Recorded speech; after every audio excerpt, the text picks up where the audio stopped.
ሰላም ውድ ሀገሬ ልጆች እንዴት ናችሁ? በያላችሁበት ሰላማችሁ ይብዛልኝ። ጆርዳን ሀገር ላላችሁ ወይም ደግሞ ወደ ጆርዳን ለመምጣት ለምታስቡ ይሄ መረጃ ይጠቅማችኋል። ቻናሌን ላይክ፣ ሰብስክራይብ አድርጉልኝ ውዶች። ጀማሪ ነኝ፣ አበረታቱኝ እና አንድ መረጃ አለ ስለ ጆርዳን እና እሱን አስገባላችኋለሁኝ። እና ጆርዳን ከባድ እንደሆነች እና እንትንም ኤምባሲ እንደሌላት የሚናገር መረጃ ነውና እና መረጃው ላይ እንዳየሁት ኮሜንቶቹ ሁሉም ያው ብዙዎች ከባድ ሁኔታ ውስጥ እንደሆኑና በጣም ከባድ እንደሆነ የሚናገሩት። ደግሞ እኔ ምስክር ነኝ ከባድ እንደሆነች። በጣም ከባድ ጊዜ አሳልፍ ያለው እዚህ ሀገር ላይ ያው እየቆያችሁ ስትሄዱ እየለመዳችሁ ስትሄዱ ነው እንጂ ነገሮች እየቀነሱላችሁ የሚሄዱት ከባድ ጊዜ ነው። የትኛውም ሀገር ቢሆን የሰው ሀገር የሰው ነው። ምንም ነገር ቀላል አይሆንም። ግን ቢሆንም ደግሞ ይሄ ጆርዳን በጣም ከባድ ነው። እውነት በጣም ከባድ ሀገር ናት ከሚባለው በላይ አድካሚ ነው። ስራው አድካሚ ነው።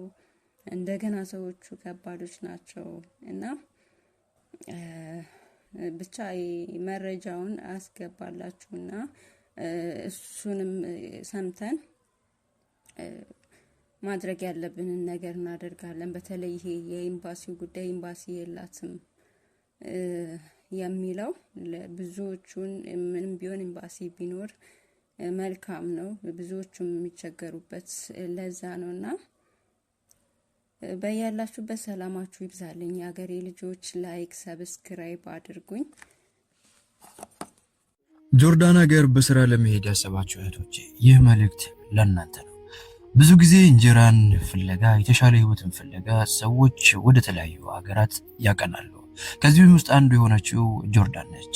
ጆርዳን ኢትዮጵያ ኤምባሲ ስለሌለ ብዙ ጊዜ ችግሮች ሲደርሱባቸው እህቶች ችግሮቻቸውን የሚፈታላቸው እያየን አይደለም። እንደገና ደግሞ የሚልኳቸው ቢሮዎች ከላኳቸው በኋላ ዘወር ብሎ አያዩዋቸውም። ሁለት ከመላካቸው በፊት ስላለው ህግ አይነግሯቸውም።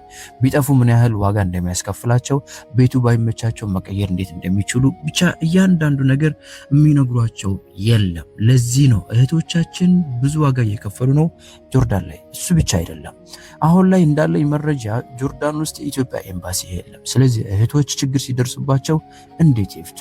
ሌበር ቁጥር ሰተናቸው ደውሉ እንኳን ብንላቸው ሲም ካርድ የላቸው። ስለዚህ ሌበር ደውለው ጉዳዮቻቸውን መናገር አይችሉም። ስለዚህ ላሉባቸው ችግሮች መፍትሄ ማግኘት አልቻሉም።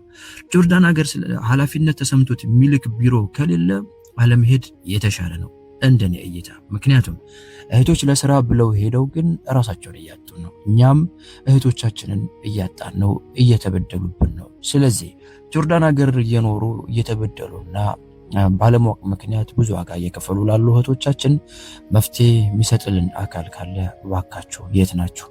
ለእህቶቻችን መፍትሄ ስጡልን። ስለዚህ እነዚህ እህቶች እባካችሁ ጆርዳን ያላችሁ እህቶች እየደረሰባችሁ ያለውን አሁን ለሚመጡ እህቶች ጥንቃቄ እንዲያደርጉ በዚህ ቪዲዮ ኮሜንት ስር ያለውን ነገር እንዳለ እንድታስረዷቸው ስል በአክብሮት እጠይቃለሁ። ከዚህ ጋር ደግሞ አያይዤ ዱባይ የምትኖሩ የመኖሪያ ፍቃድ ያላችሁ ሁለት የፀጉር ባለሙያ የሆናችሁ ሴቶች ሁለት ሴቶች ይፈልጋልና በውስጥ አናግሩኝ።